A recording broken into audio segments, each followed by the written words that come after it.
possible, guys. So let's solve these two 169 count operations to obtain 0.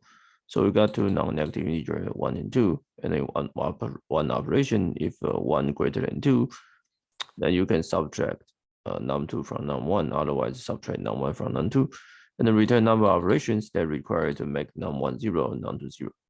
Okay, so 2, 3, you get 2 and 1, and you need 2 steps to make it 0. So total is 3. 10, 10, 1. Okay, so it's very simple. We initialize the answer to be 0. If both are non-zero, then if num1 greater equal to num2, then num1 minus equal to num2.